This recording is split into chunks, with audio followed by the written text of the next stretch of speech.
Sometimes, family isn't who you're born to, it's who chooses to stand beside you when everyone else looks away.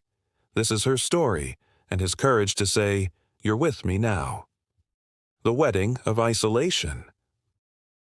The September afternoon sun filtered through stained glass windows, casting rainbow patterns across the marble floor of the Grand Meridian Hotel. Olivia Bennett stood frozen at the entrance of the reception hall, her fingers trembling around the cream-colored place card that might as well have been a judgment written in gold ink.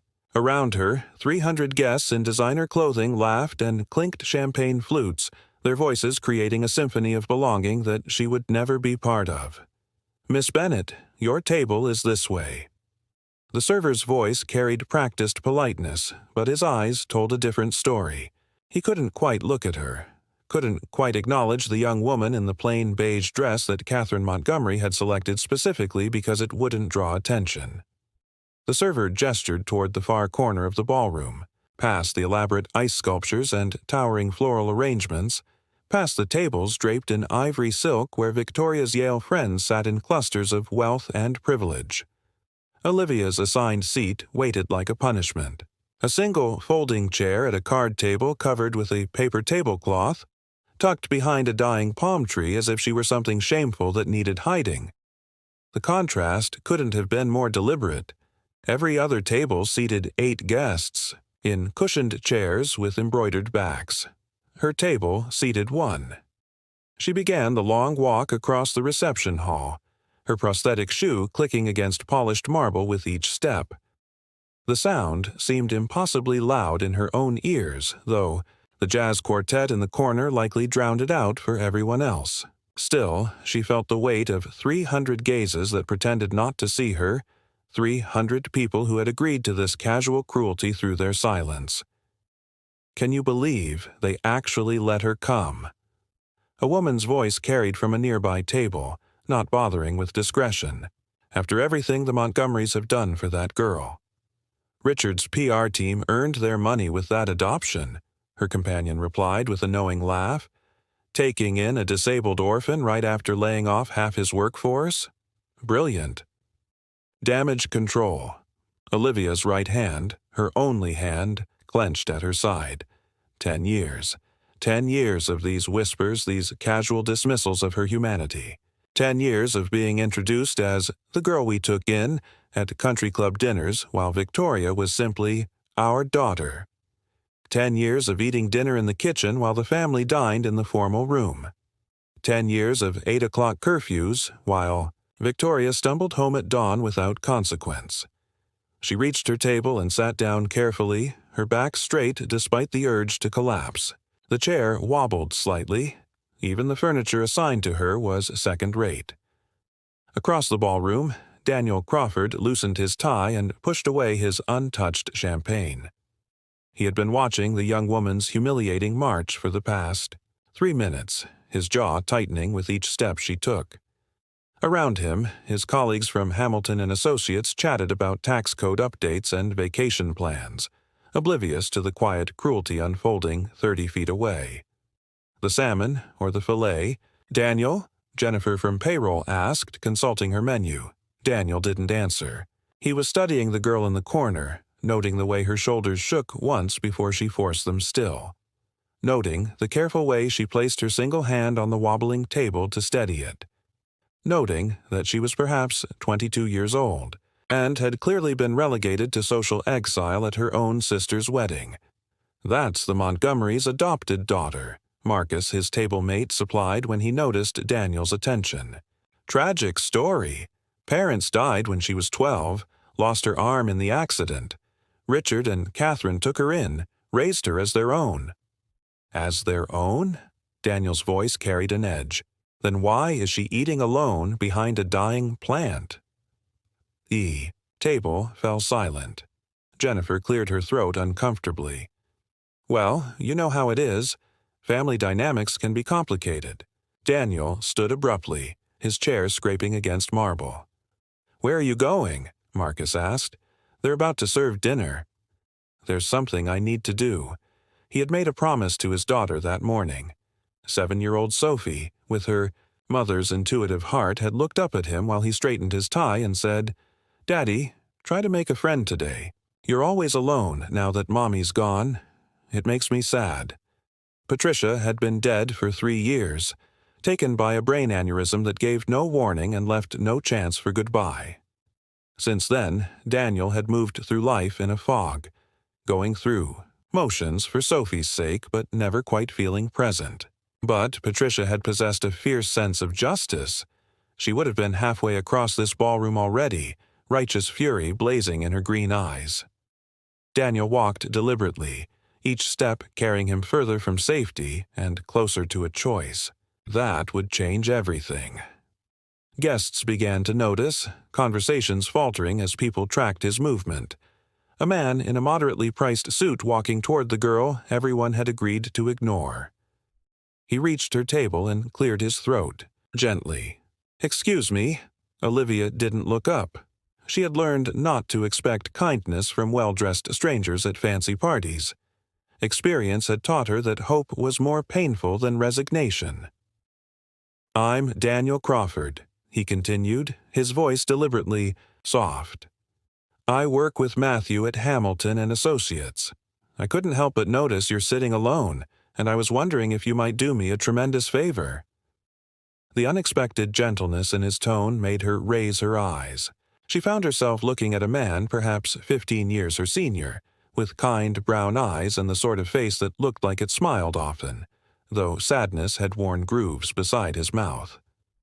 "My daughter Sophie is 7 years old," Danielle said, pulling out the empty chair across from her without invitation. "This morning she made me promise to make at least one new friend at this wedding. She worries about me being lonely since her mother passed away." He leaned forward, lowering, his voice to a whisper meant only for her. "Would you help me keep that promise? Would you be willing to act like you're with me? Just for the reception? You'd honestly be doing me a favor." Olivia's breath caught in her chest. She searched his face for the cruelty that must be hiding there, the joke at her expense that would, inevitably, reveal itself. But all she found was genuine kindness and something else, something that looked like carefully controlled anger on her behalf. "Your daughter," she managed, her voice barely audible. "She sounds very wise." Wiser than her old man, that's for certain. Daniel smiled, and the expression transformed his entire face, chasing away the shadows of grief. "So, what do you say? My table has an empty seat, and I could really use the company. These accounting folks mean well, but they've been debating depreciation schedules for 20 minutes. I'm desperate here." A sound escaped Olivia that she barely recognized. A laugh. Small and surprised, but genuine. The first real laugh she had produced in this building, perhaps in months. "I don't know anything about depreciation schedules," she admitted. "Perfect. Neither does anyone else at that table. They just pretend to sound important." Daniel stood, offering his arm in an old-fashioned gesture that made her heart ache. "Shall we?" Olivia stared at his extended elbow. In 10 years with the Montgomerys, no one had ever offered their arm to her. Richard and Catherine walked ahead, embarrassed by her missing limb, embarrassed by the constant reminder of tragedy that accompanied her existence. Victoria refused to be seen with her in public unless absolutely necessary. "People will stare," she warned, her voice trembling. "Let them stare," Daniel said firmly. "Let them stare and wonder why it took someone this long to do the right thing." Slowly, testing whether this kindness would evaporate like morning dew, Olivia placed her hand in the crook of his elbow. His arm was steady and warm beneath her fingers. Together they began walking back across the reception hall. The whispers started immediately, rippling outward from their path like waves from a stone thrown into still water. "Is that? Can't believe he's—" Montgomery's charity case. Daniel heard every whisper and ignored them all. He kept his pace measured, his posture relaxed, as if walking across a ballroom with a woman the hosts had deliberately isolated was the most natural thing in the world. When they reached his table, he pulled out the empty chair beside his own, with a flourish that belonged in a different era, a more genteel time. "Everyone," he announced pleasantly. "This is Olivia Bennett. Olivia, these are my colleagues from Hamilton and Associates." Jennifer's mouth fell open. Marcus choked on his wine. The other 4 people at the table stared with varying expressions of shock and uncomfortable recognition. "Daniel," Jennifer hissed, leaning close. "Do you know who that is? That's Catherine and Richard's adopted daughter. The one they—" She gestured helplessly toward the corner table, unable to articulate the cruelty. "The one they isolated like—" "She was contagious at her own sister's wedding," Daniel finished calmly, settling into his chair after helping Olivia into hers. "Yes, I noticed. That's why I invited her to join us." The table fell into stunned silence. Olivia stared at her empty plate, her cheeks burning with shame and something else, something that felt dangerously close to hope. "Please, stay," Daniel said quietly, placing his hand over hers on the table. His touch was gentle but grounding. "Please." That's when the storm arrived in crimson Louboutin and barely controlled rage. Catherine Montgomery descended upon their table like a designer-clad Valkyrie, her husband Richard trailing behind with his face flushed from too much scotch and social embarrassment. The click of Catherine's heels against marble announced her approach like a countdown to detonation. "Olivia." Catherine's voice could have frozen the champagne in everyone's glasses. "What do you think you're doing?" Every conversation within a 40-foot radius stopped. The jazz quartet seemed to play softer, as if the musicians sensed approaching catastrophe and wanted to hear it unfold. Olivia shrank into herself, that practiced submission returning instantly after years of conditioning. "Mrs. Montgomery, Mrs. Montgomery," Daniel interrupted smoothly, rising to his feet and positioning himself slightly between Catherine and Olivia. "I'm Daniel Crawford. I invited Olivia to join our table. Is there a problem?" Catherine's face, stretched tight from multiple cosmetic procedures, attempted to convey outrage but achieved only a slight tightening around her eyes. "This is a family matter, Mr. Crawford. You don't understand the situation." "Then please enlighten me," Daniel said with dangerous pleasantness. "We took this girl in out of pure charity." Richard stepped forward, his words slightly slurred. "When?" "She had nowhere else to go, when no one else wanted her. We've fed her, clothed her, sent her to school." "Community college," Olivia whispered, but the words carried across the silent ballroom, while Victoria went to Yale. The silence that followed was absolute. Even the quartet had stopped playing entirely. Catherine's composed mask cracked. "How dare you? After everything we've done—" "What exactly have you done?" Daniel's calm voice cut through her building tirade like a knife through silk. "Taken in a traumatized 12-year-old girl not out of love but because your husband's company needed positive publicity after laying off 300 employees right before Christmas?" Gasps rippled through the growing crowd of onlookers. Someone had pulled out a phone, recording the confrontation. The scandal was going viral in real time. "That's a vicious lie," Richard sputtered, his face transitioning from red to purple. "Is it?" An elderly voice cut through the tension like a bell. Matthew's grandmother, Grace Holland, approached with her walker, her eyes blazing with octogenarian fury and perfect clarity. "Because I remember the headlines quite clearly, Richard. Industry CEO opens heart and home to orphaned girl." Ran in every major newspaper, right next to the articles about families losing their homes because of your downsizing. The crowd had grown larger now, guests abandoning their tables to witness the unfolding drama. Phones were raised everywhere. This would be tomorrow's headline in every society column. Olivia found her voice then, soft but growing stronger with each word. 10 years of suppressed truth spilling out like water through a cracked dam. "I wasn't allowed to eat dinner with the family. I had an 8 o'clock curfew while Victoria could stay out all night. You introduced me at the country club as our charity project. You told your friends at the yacht club that taking me in was the best business decision Richard ever made. You ungrateful. Catherine stepped forward, her hand raised. Daniel moved faster, placing himself completely between Catherine and Olivia. Finish that sentence, he said quietly, dangerously. Please, give me a reason. Victoria, herself, materialized. Then, her $10,000 wedding dress rustling with each step, two bridesmaids struggling to manage her cathedral train. Her face, professionally made up to perfection, showed only cold calculation. Mother, please, Victoria said sharply. People are watching. This is embarrassing. Let them watch, Daniel replied firmly. Let them see how you treat family. Victoria turned to Olivia, her blue eyes chips of ice. You're ruining my wedding. Are you happy now? No, Grace interjected, her walker thumping against the floor for emphasis. Your family's decade of cruelty is ruining your wedding. This young woman deserved love and belonging. You gave her neither. You used her trauma as a tax write-off and a publicity stunt. The crowd murmured agreement. Phones continued recording.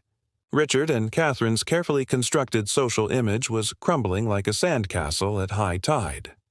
Olivia stood shakily, her whole body trembling from adrenaline and 10 years of suppressed emotion. I need air. I'll come with you, Daniel said immediately, offering his arm once more. They walked out together, leaving behind 300 stunned guests and a family whose masks had finally slipped beyond repair. Behind them, Richard threw his champagne glass against the wall in impotent fury, and Victoria burst into tears that had nothing to do with remorse and everything to do with destroyed reputation. The garden terrace was cool and quiet, the scandal muffled by distance and French doors. Olivia leaned against the stone railing, her body shaking with sobs she could no longer contain. 10 years, she whispered into the night air. 10 years of believing that if I was just quiet enough, helpful enough, invisible enough, maybe they would actually love me. Maybe I would actually belong. Daniel stood beside her, not touching, simply present in a way that felt more solid than anything she had experienced in a decade. Tell me about the accident, he said gently. She was quiet for so long he thought she wouldn't answer. Finally, her voice emerged, small and broken. Power line came down during a storm. Hit our car directly. My parents died on impact. I was trapped for 4 hours with my arm crushed beneath the collapsed roof. The paramedics had to... She gestured at her missing limb. I was 12 years old. The Montgomerys showed up at the hospital 3 days later with a photographer from the Tribune. Catherine held my hand for exactly as long as it took to get the shot. She didn't touch me again for 8 months. My wife died 3 years ago, Daniel found himself saying, the words emerging from a place he usually kept locked. Brain aneurysm. 1 minute she was laughing at Sophie's terrible knock-knock joke over breakfast. The next minute she was gone. I understand something about loss, about existing in spaces where you don't quite belong anymore, about trying to be invisible enough that no one asks you to leave. Olivia turned to look at him then, really look at him with eyes that understood grief as a language. Why did you really come to my table? Daniel considered the question carefully. Because I saw someone who needed to know they weren't alone. And because... He paused, choosing his words with care, because something about you reminded me that staying silent in the face of cruelty makes us complicit. My wife would never forgive me if I looked away from someone suffering. Your wife, Olivia said softly, would be very proud of you. I hope so. Daniel smiled sadly into the darkness. She had this gift for seeing people who were trying to disappear and making them feel visible in the best possible way. She would have liked you. She would have done exactly what I did tonight, except probably with more colorful language and possibly thrown champagne at Richard's face. For the first time that evening, Olivia laughed properly. Not a small surprise sound, but genuine laughter that felt like medicine. They stood together in comfortable silence, watching the city lights sparkle below, Two broken people beginning to understand that healing might be possible after all. A new beginning. The next morning arrived with cruel efficiency. Olivia's phone buzzed at 6:15, dragging her from restless sleep filled with dreams of champagne glasses shattering and strangers with kind eyes. Catherine's voice emerged from the speaker with Arctic precision. "You have 30 days to vacate the premises. Pack your belongings and leave." The line went dead before Olivia could respond, not that she had anything to say. She sat on the narrow bed in the servants' wing of the Montgomery mansion, because of course that's where they'd housed her for 10 years, and felt nothing. No tears. She had run out of those somewhere around year 5. Her room was barely larger than a closet. A twin bed with threadbare sheets, a small dresser with a broken drawer, a single window overlooking the service entrance where delivery trucks arrived before dawn. For a decade, this had been her prison disguised as generosity. "Hurry." Phone rang again, different tone. Unknown number. "Olivia." Daniel's voice emerged warm and concerned. "I heard. Jennifer's cousin worked coat check last night. The whole town is talking." "I'll be fine," she said automatically, that practiced response emerging before she could stop it. "I've been saving money for my library job. I can find something. Come. Stay with us." The words hung in the air like a lifeline thrown to a drowning person. "Daniel, you don't have to." "I know I don't have to," he interrupted gently. "I want to. We have a guest room. Sophie would love the company, and frankly, so would I. You deserve better than scrambling for an apartment while processing everything. That happened. You barely know me. I know enough. I know you deserve kindness and safety, and a place where you're not just tolerated but actually wanted. Let us be your soft landing while you figure out what comes next." 2 weeks later, Daniel and Sophie pulled up to the Montgomery mansion in his 10-year-old Honda. Olivia waited on the front steps with 2 suitcases and a backpack, her entire life reduced to 3 bags. Catherine watched from an upstairs window, her silhouette rigid with cold fury. Richard was at his office. He hadn't spoken to Olivia since the wedding, hadn't even looked at her during the few times their paths crossed in the sprawling house. But Victoria stood in the doorway, still in. Silk pajamas at noon, her eyes rimmed with red from crying or fury or both. "You've destroyed everything," Victoria said flatly. "Matthew's family is questioning whether they want to be associated with us.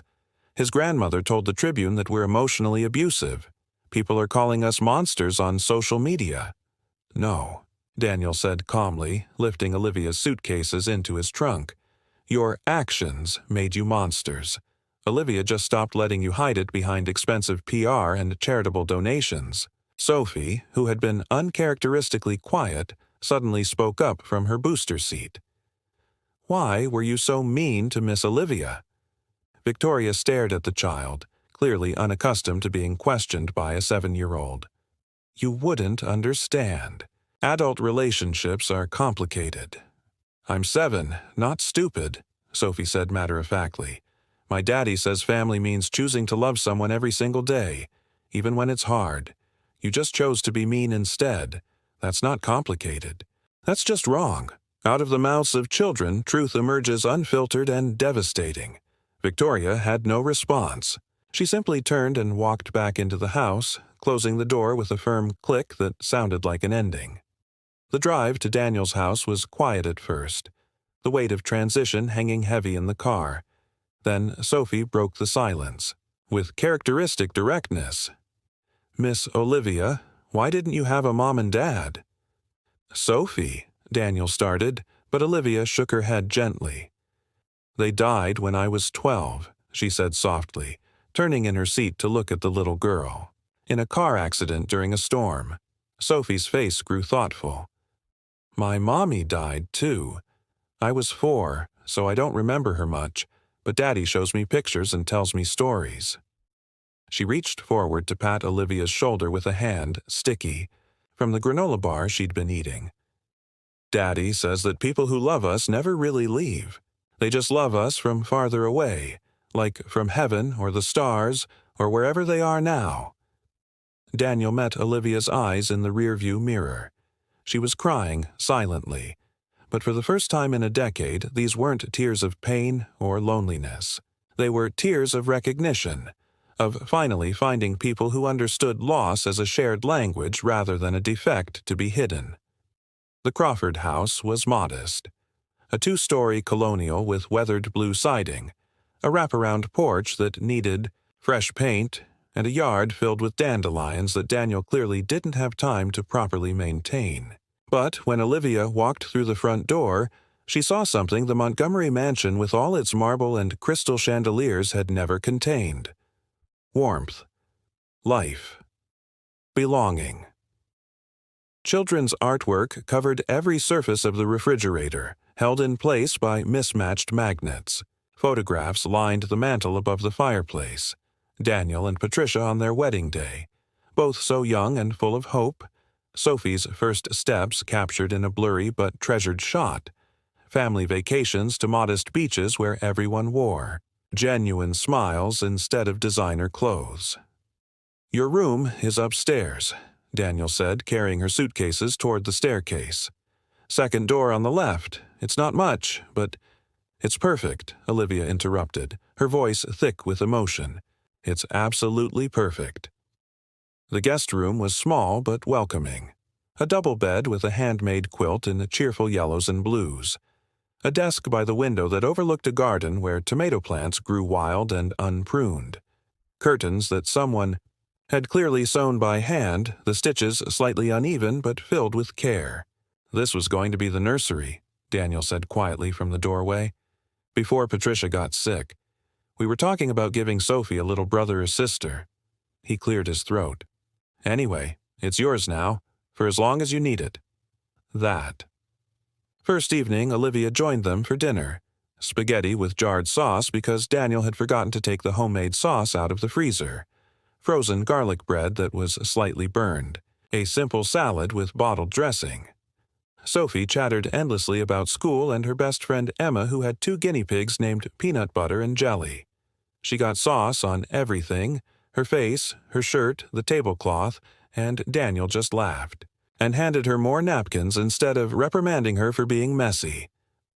Nobody made Olivia eat in another room. Nobody timed how long she took to finish. Nobody introduced her as their charity project or obligation. She was simply Olivia. A person sharing a meal with people who wanted her there. After dinner, Sophie insisted on showing Olivia her room, which was an explosion of stuffed animals, art supplies, and books in various states of being read. On her nightstand sat a framed photo of a beautiful woman with kind eyes and Sophie's smile. "That's my mommy," Sophie said, picking up the frame with reverent care. Her name was Patricia, but everybody called her Trish. Daddy says she was the bravest person he ever knew. "She looks wonderful," Olivia said honestly. "She would have liked you," Sophie said with the certainty only children possess. "She always helped people who were sad. Daddy says that's why he fell in love with her." Over the following months, something unexpected and beautiful began to grow in that modest colonial house. Olivia helped Sophie with homework, her patience, endless even with Common Core math that made absolutely no sense to any of them. She learned to cook from Patricia's handwritten recipe cards tucked into a wooden box in the kitchen, each card containing notes in feminine handwriting. "Daniel loves extra garlic," or "Sophie picks out mushrooms, chop them small." She told bedtime stories and braided hair and gradually, carefully began to smile without first checking if she was allowed to feel joy. Daniel found himself looking forward to evenings after Sophie went to bed, when he and Olivia would sit on the porch with coffee and talk about books and loss and dreams that had been deferred but not destroyed, about futures that suddenly seemed less lonely for both of them. "I applied to State University," Olivia told him one evening 6 months after moving in. October air had turned crisp, and she wore one of Patricia's old sweaters that Daniel had offered her. "They have a scholarship program for non-traditional students. I want to study social work, help kids who've been through trauma." "You'll be incredible at it," Daniel said with absolute certainty. The Montgomerys always said I'd never amount to anything, that I should be grateful for the community college education they provided because someone like me couldn't handle more. The Montgomerys, Daniel said firmly, were wrong about everything that mattered. She got the scholarship. The acceptance letter arrived on a Tuesday in November, and Sophie made a banner out of construction paper and enough glitter to coat the entire living room.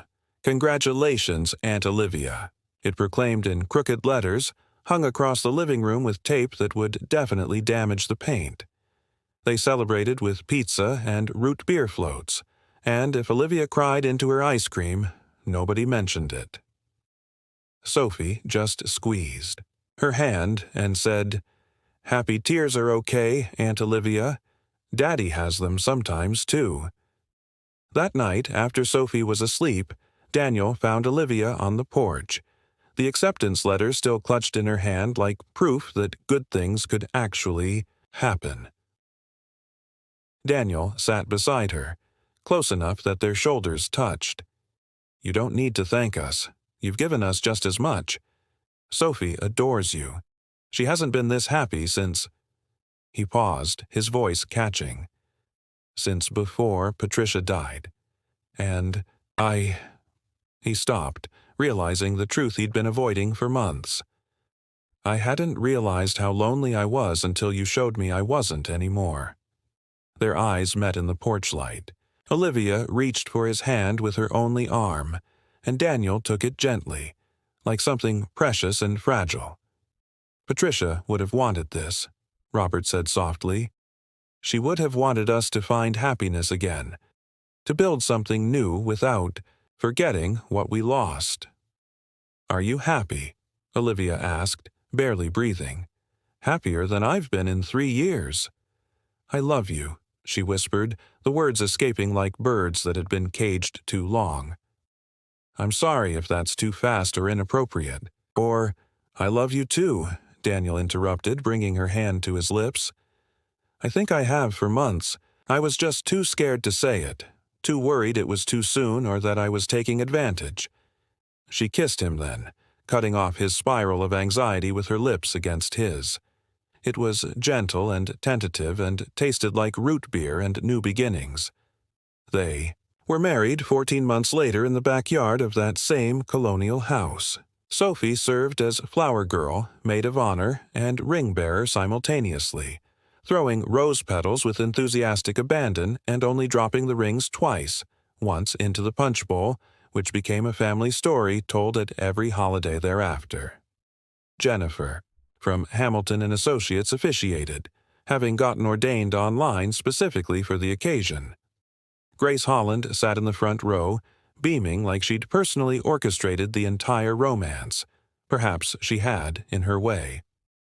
The Montgomerys weren't invited. Daniel had heard through workplace gossip that their reputation never recovered from the wedding scandal. Richard's company lost 3 major contracts when the story went viral. Catherine was asked to resign from 5 charity boards.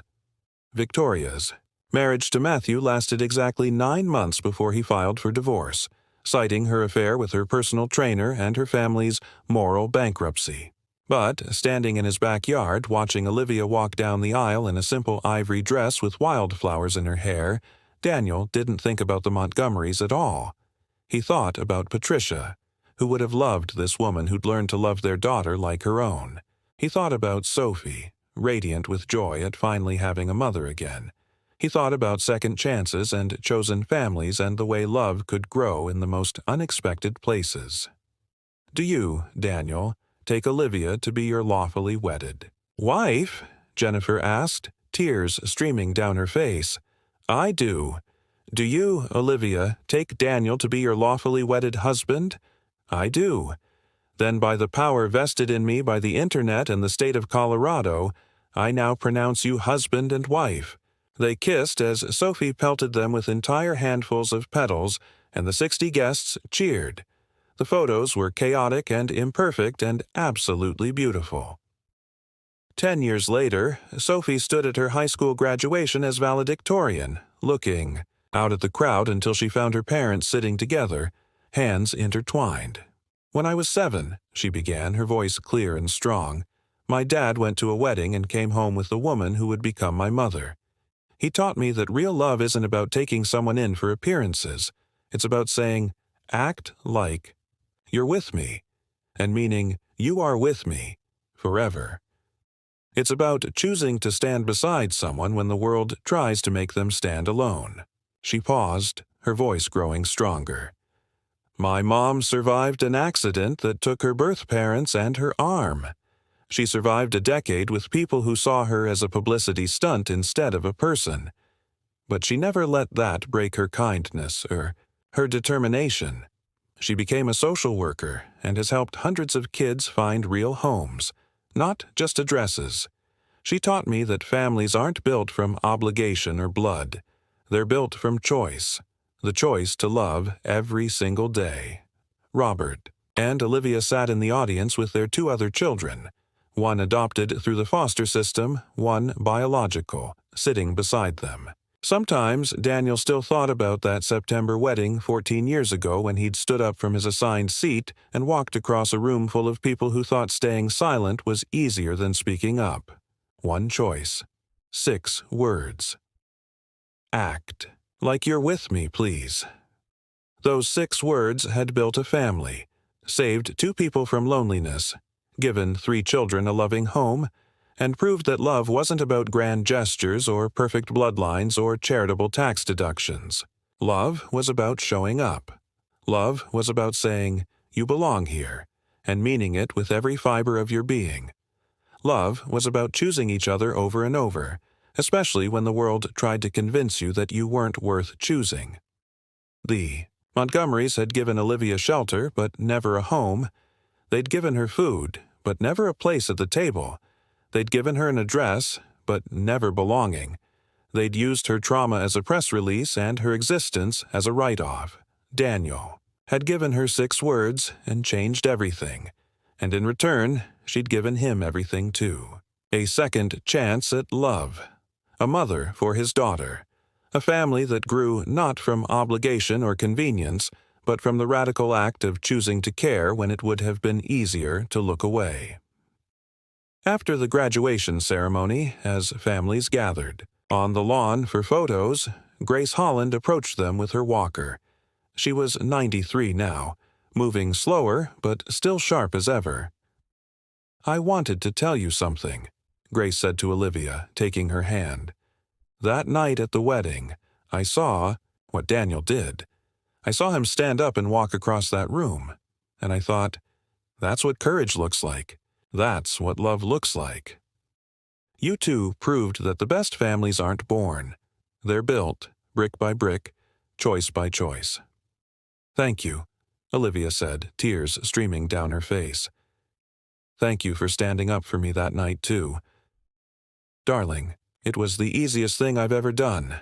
The hard part was watching people stay silent for so long." Grace squeezed her hand. "But you survived. You thrived. And you've helped so many others do the same." As the sun set over the graduation lawn, the Crawford Bennett family gathered for photos. Sophie in her cap and gown, flanked by her younger siblings, 10-year-old Marcus, whom they'd adopted from foster care when he was 6, and 8-year-old Lily, who had Daniel's eyes and Olivia's determination. Jennifer took the photos, still, their friend after all these years, still getting teary at family moments. "Say, chosen family," she called out. "Chosen family." They shouted in unison, and the photo captured them mid-laugh, imperfect and real and absolutely full of love. That evening, after the celebration dinner and after the kids were finally asleep despite their excitement, Daniel and Olivia sat on their porch swing. The same porch where they'd first admitted they loved each other all those years ago. "Do you ever think about that wedding?" Daniel asked, his arm around her shoulders. "Every day," Olivia admitted, "but not the way you might think. I don't think about the cruelty anymore, not really. I think about the moment you stood up, the moment you walked toward me when everyone else had agreed to look away. That's the moment that changed my entire life." "I was terrified," Daniel confessed. "I had no idea what I was doing. I just knew I couldn't sit there and watch you suffer. Alone. You know what's funny? Olivia said. The Montgomerys thought they were giving me everything by taking me in. They thought the house and the clothes and the tuition to community college meant they'd fulfilled some obligation. But they never gave me the one thing that actually mattered. What's that? The feeling that I deserved to take up space in the world. That I was worth more than just existing quietly in corners. You gave me that in 6 words. Daniel kissed the top of her head. You always deserved it. I just helped you see what was already true. They sat in comfortable silence, listening to crickets and distant traffic and the sound of their own breathing. 3 children slept safely upstairs in a house filled with love and laughter and the beautiful chaos of a family that chose each other every single day. Somewhere across town, Richard Montgomery sat alone in his study, his company in bankruptcy proceedings, his reputation in ruins, his wife having left him 6 months earlier for a plastic surgeon in Miami. Victoria's 3rd marriage had just ended, and she'd moved back into the empty mansion, bitter and alone at 37. They had lost everything by gaining nothing that mattered. Daniel and Olivia had gained everything by choosing to matter to each other. I love you, Olivia whispered into the darkness. I love you too, Daniel replied. Always. And in that moment, on that porch, in that modest colonial house with its peeling paint and wild garden, they had everything that mattered. Not because of wealth or status or perfect circumstances, but because they had chosen each other. They had chosen kindness. They had chosen love. Sometimes the greatest act of courage is standing up from your assigned seat and walking across a room to tell someone they're not alone. Sometimes 6 words can change 2 lives forever. Sometimes the family you choose is the family you were always meant to have. And sometimes, the girl who was ignored by everyone at the wedding ends up with the most beautiful love story of all, not because a stranger pretended to be her date, but because he chose to be her family, and she chose to be his, and together, they built something that no cruelty could destroy and no loss could diminish. Love, in the end, is always a choice. And the Crawfords chose it every single day. If you've ever felt alone in a crowded room, if you've ever been told you should be grateful for scraps when you deserved a feast, if you've ever wondered whether you belonged anywhere, remember this story. Remember that sometimes all it takes is one person brave enough to stand up, walk across the room, and say, "You're with me now." Because families aren't built from blood or duty or tax deductions. They're built from the choice to love, especially when that love challenges the comfortable silence of those who'd rather look away. This story is a reminder that true family is defined not by biology or legal obligation, but by the conscious choice to love, support, and stand by one another. Every day, people face isolation and cruelty while others stand by in silence. May we all find the courage to be like Daniel, to stand up, walk across the room, and remind someone that they are seen, valued, and worthy of love.